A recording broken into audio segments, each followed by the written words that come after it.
Pernah kepikiran nggak? Gimana caranya pesawat segede gaban itu bisa belok dengan mulus di angkasa?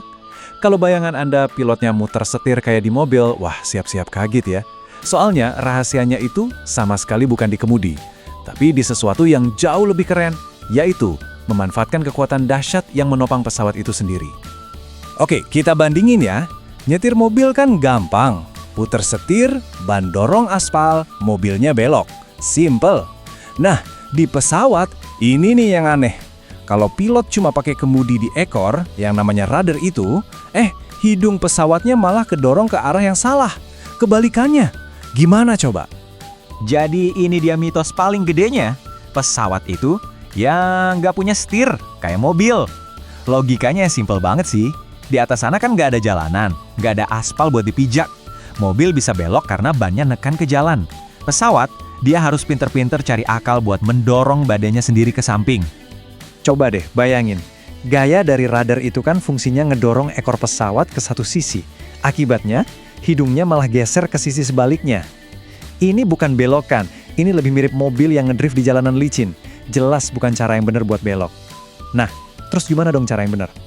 Nah, ini dia kuncinya. Buat belok, pilot itu nggak ngedorong hidung pesawatnya ke samping. Sama sekali bukan. Mereka justru ngelakuin sesuatu yang jauh lebih jenius. Mereka memiringkan seluruh badan pesawat. Gerakan ini namanya roll. Tujuannya apa? Buat membelokkan gaya angkat. Iya, gaya super kuat yang bikin pesawat ngambang di udara, supaya gaya itu jadi gaya buat belok. Prosesnya itu elegan banget loh. Pertama, pilot miringin sayap. Begitu sayap miring, gaya angkat yang tadinya lurus ke atas, jadi ikut miring juga kan? Nah, komponen gaya yang miring ke samping inilah yang jadi tali tak kasat mata buat narik pesawatnya belok. Tentu aja, karena sebagian gaya angkatnya dipinjam buat belok, pilot harus sedikit nambahin tenaga angkat biar pesawatnya nggak melorot turun. Ini beda banget sama nyetir mobil loh. Kalau di mobil, kan kita harus tahan setirnya pas belok. Nah, kalau di pesawat, begitu mulai miring dan belok, tuas kontrolnya justru dibalikin ke tengah. Kenapa? Soalnya kalau ditahan terus, pesawatnya bakal muter-muter miring terus kayak gasing. Bahaya kan? Oke, pertanyaannya sekarang gimana caranya pilot bikin pesawat segede itu miring? Ternyata ada beberapa teknologi keren yang dipakai. Dari yang jadul banget sampai yang super canggih. Dulu banget, Wright bersaudara itu bener-bener melintir ujung sayap pesawatnya. Metodenya disebut wing warping. Terus muncul ide yang lebih brilian, aileron. Itu loh sirip kecil di ujung sayap yang jadi standar sampai sekarang. Nah, buat pesawat-pesawat jumbo modern, ada lagi yang namanya spoiler, buat ngebantu. Cara kerja aileron ini simple tapi jenius. Misalnya, pilot mau miring ke kiri. Aileron di sayap kiri bakal naik. Ini gunanya buat merusak sedikit gaya angkat. Di saat yang sama, aileron di sayap kanan malah turun buat nambah gaya angkat. Nah, perbedaan gaya angkat kanan dan kiri inilah yang bikin pesawatnya miring atau roll persis ke arah yang dimau. Ini buat buktiin sepenting apa aileron itu. Ada fakta keren nih. Beberapa pesawat zaman dulu, kayak pesawat Farman, itu sama sekali nggak punya kemudi vertikal di ekor. Nggak ada. Tapi mereka bisa belok dengan mulus cuma pakai aileron. Ini nunjukin kalau buat belok, kemampuan buat miring atau roll itu jauh lebih penting daripada kemudi biasa. Nah, kalau di pesawat raksasa kayak Boeing 747, aileron aja nggak cukup kuat buat miringin badan segede itu dengan cepat. Disinilah spoiler masuk. Spoiler itu kayak lempengan yang nongol dari atas sayap. Tugasnya benar-benar ngerusak aliran udara dan ngurangin gaya angkat secara drastis di satu sisi. Ini ngebantu banget biar pesawatnya bisa miring lebih cepat dan efektif. Tapi ya gitu, ngendaliin kekuatan aerodinamika sebesar ini nggak selamanya mulus. Pasti ada aja masalahnya. Ada beberapa efek samping yang nggak diinginkan yang bikin para insinyur harus putar otak. Coba bayangin deh, betapa nyebelinya ini. Pilot mau belok kiri, sayap udah dimiringin, tapi sepersekian detik, hidung pesawatnya malah geser ke kanan dulu. Baru deh ngikut belok ke kiri. Fenomena ini namanya adverse yaw. Kenapa bisa gitu? Ternyata, aileron yang turun buat nambah gaya angkat itu juga bikin hambatan udara lebih besar. Jadi sayap itu kayak ngerem sesaat. Solusinya, sebuah desain mekanik yang simple tapi brilian banget. Aileron frise. Desainnya itu pinter. Jadi pas aileronnya gerak ke atas, ujung depannya itu dibikin nonjol dikit ke bawah, kayak nyerok udara gitu. Nah, tonjolan kecil ini sengaja bikin hambatan tambahan buat ngimbangin hambatan di sayap sebelahnya. Hasilnya, Hidung pesawat tetap lurus pas mulai belok. Makin ke sini, ide control roll ini makin berkembang.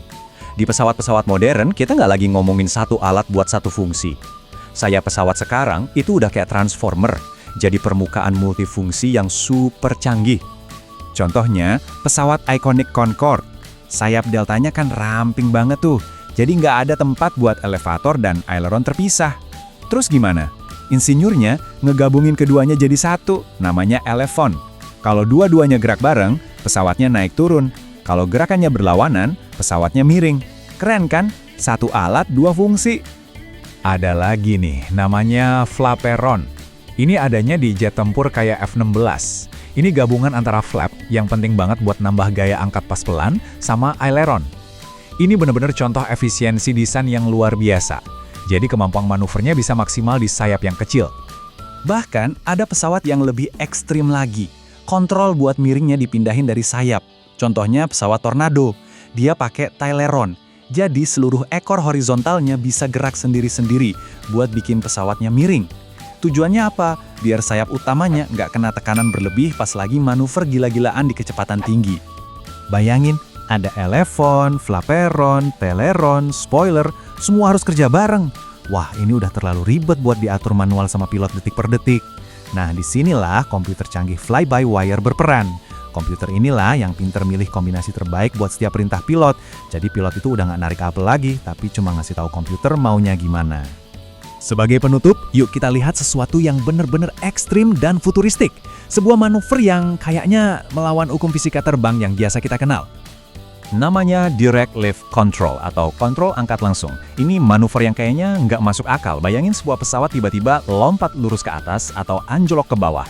Tapi posisi hidungnya nggak berubah sama sekali. Tetap lurus datar, udah kayak lift bukan pesawat. Ini cuma bisa terjadi karena ada koordinasi super cepat antara flap dan elevator yang diatur komputer. Dan puncaknya ada di Jet Harrier. Dia bisa ngarahin semburan mesinnya ke bawah, jadi dia bisa lompat vertikal, geser ke samping, dan ini yang paling gila. Dia jadi pesawat produksi pertama yang bisa terbang mundur. Ini udah level kontrol penerbangan yang beda banget. Jadi gitu, dari ride bersaudara yang melintir saya pakai tangan, sampai komputer yang bisa bikin pesawat terbang mundur, evolusinya luar biasa banget. Ini jadi bikin kita mikir ya, kalau mesin makin pinter, apa peran pilot di masa depan itu bakal lebih kayak manajer sistem daripada penerbang sejati? Gimana menurut Anda?